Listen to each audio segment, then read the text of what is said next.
اپنے زندگی میں خوشی لانا چاہتے ہو تو میرے نبی والی زندگی سیکھو، اللہ کے واسطے نبی کی زندگی پڑھو، اللہ کے واسطے قرآن پڑھو، اللہ کے واسطے علماء سے جوڑ بیٹھاؤ، اللہ کے واسطے۔ اب تو کتابوں کی ضرورت ہی نہیں ہے، اے فون چی ہر شے کے لیے ٹھوک چھڑی، فون پہ تم اپنے نبی کی سیرت پڑھ لو۔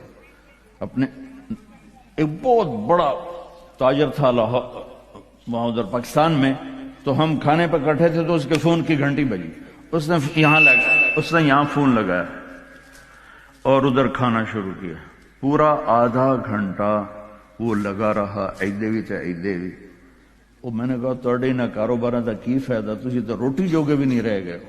کہا جی وہ بہت بڑا جرمنی میں مال پھنس گیا تھا تو وہ اس کے لیے پھر بڑی اہم کال تھی۔ میں کہتا وہ کرما لے تو روٹی پھر بعد ہی کھا لے، میں روٹی کھانے کے بھی قابل نہیں چھوڑا ہم۔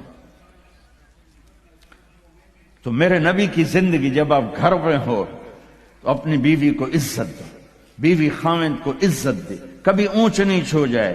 یہ دنیا ہے، یہ جنت نہیں ہے، یہاں اونچ نیچ ہوگی۔ علی و فاطمہ سے بڑھ کے کون سا گھر لاؤں میں آپ کے سامنے؟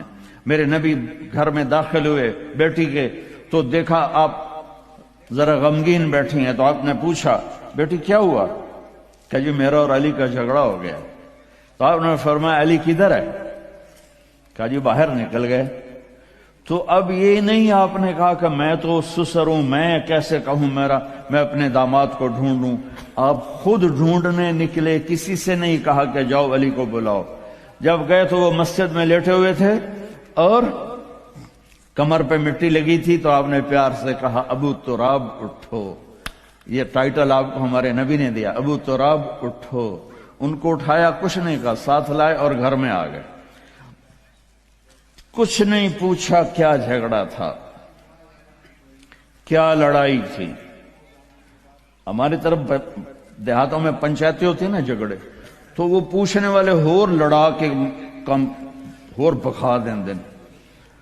ہاں بھئی تو کی آکھیا، ہاں بھئی تو کی آکھیا، اسے کہے تو میں آکھیا نہیں ہو سکا، تو آکھیا، اسے کہے تو میں آکھیا نہیں ہو سکا، تو آکھیا۔ بھائی تھی لڑائی ہو کے صلح دی بجائے ہو لڑائی ہو جاندی۔ میں قربان جاؤں، میرے نبی تشریف لائے اور آپ نے ایک لفظ نہیں بولے، اور آ کر آپ ایسے نا لیٹ گئے، زمین پر لیٹ گئے، زمین پر۔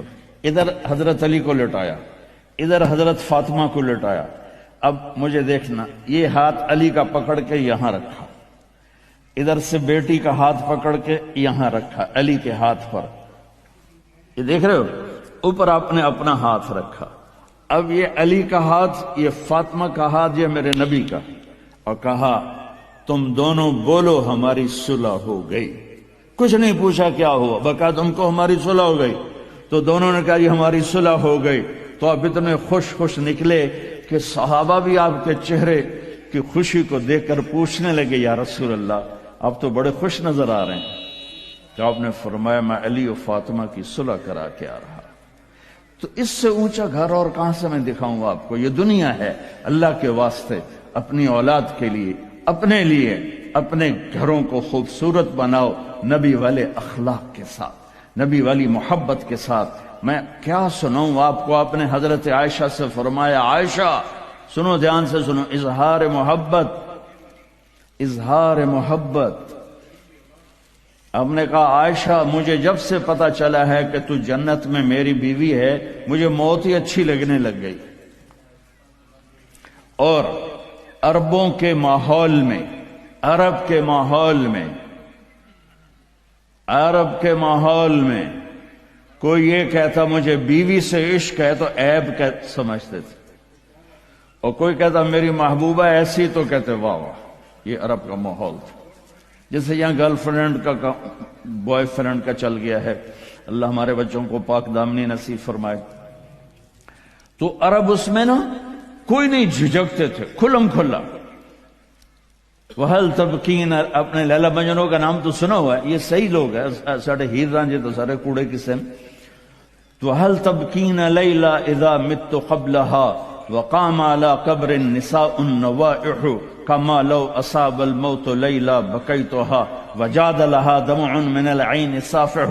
میں نے 2 شعر پڑھے، ہر شعر میں وہ لیلا کا نام لے رہا ہے، لیلا کا نام لے رہا ہے. یہ کلچر تھا عرب کا کہ معشوقہ سے محبت کا اظہار فخر، اور بیوی سے محبت کا اظہار اور تو رن مرید ہو گیا، تو زن مرید ہو گیا. یہ ماحول سمجھ میں آ گیا ہے؟ اس ماحول میں ایک شخص مسجد میں آتا ہے اور ایسے محفل لگی ہوئی ہے، رو آ کر پوچھتا ہے یا رسول اللہ آپ کو سب سے زیادہ کس سے پیار ہے؟ من احب الناس الیک. تو آپ نے اس کے کان میں نہیں کہا اور آپ نے زور سے فرمایا عائشہ سے. اللہ، وہ تو ہل گیا. آپ نے کہا عائشہ سے. اس کو تو توقع نہیں تھی. تو گھبرا کے کہنے لگا یا رسول اللہ میرا یہ مطلب نہیں تھا، میرا مطلب تھا مردوں میں کس سے زیادہ پیار ہے. تو وہ آپ نے کہنا تھا ابو بکر سے. تو آپ نے ابو بکر نہیں کہا، آپ نے کہا عائشہ کے ابا سے. عائشہ کا نام دوبارہ لیا. انہوں تھوڑا جا پانی پیوا مناسب.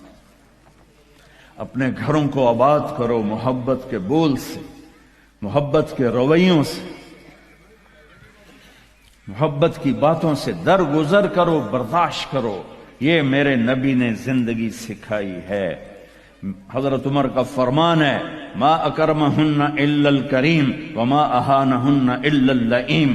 بیوی کو وہ عزت دیتا ہے جو شرافت والا ہوتا ہے، اور بیوی کو وہ ذلیل کرتا ہے جو کمینہ ہوتا ہے. اتنا سخت لفظ کہیں نہیں استعمال ہوا کہ کمینہ آدمی بیوی کو ذلیل کرتا ہے اور شریف آدمی بیوی کو عزت دیتا ہے. تو میرے بھائی بہنوں، اللہ کے واسطے میری فریاد سنو. تمہارے گھروں کی خوبصورتی میرے نبی کی غلامی میں ہے. یہ ڈبل جابیں چھوڑو، یہ بڑے بڑے گھروں کی دوڑ چھوڑو، بڑی بڑی گاڑیوں کی دوڑ چھوڑو. اپنے گھروں کو بچاؤ اللہ کے واسطے، چونکہ یہاں کی نسل خطرے میں ہے. پاکستان میں کوئی برے سے برا بچہ بھی ہوگا تو ایتھیسٹ نہیں بنے گا، اسلام نہیں چھوڑے گا. یہاں اسلام چھوڑ دیتے ہیں.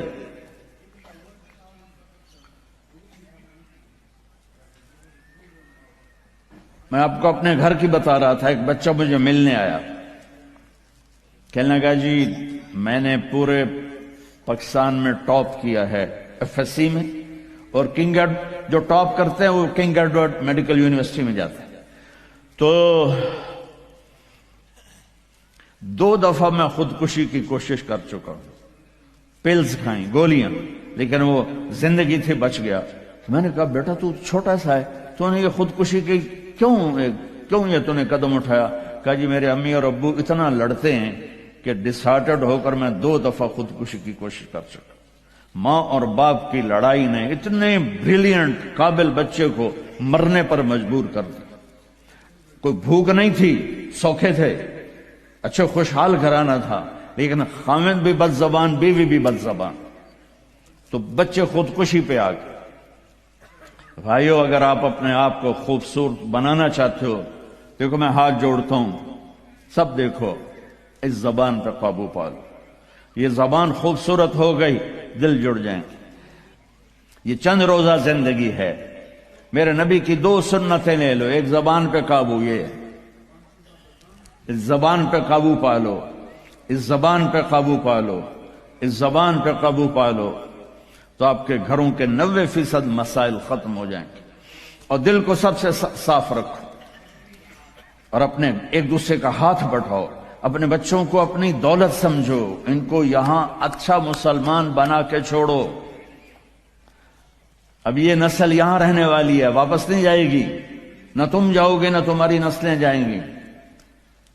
ایک پٹھان کوئی بیٹھا ہو تو پہلے معافی مانگتا ہوں. تو ایک پٹھان کا خرگوش گم ہو گیا، تو لوگوں نے افسوس کیا کہ خان جی آپ کا تو خرگوش گم ہو گیا. تو وہ کہنے لگا ارے بھائی غم نہ کرو، ہم نے اس کو نسوار کھلایا ہوا ہے، جب نشہ ٹوٹے گا ہمارے پاس ہی آئے گا. تو تمہیں آسٹریلیا کی نسوار لگی ہے، تم پاکستان واپس جاؤ گے؟ نہیں جاؤ گے، ادھر ہی رہو گے۔ لہذا یہاں اس طرح زندگی سیکھو کہ آپ کی نسلیں اسلام پہ باقی رہیں۔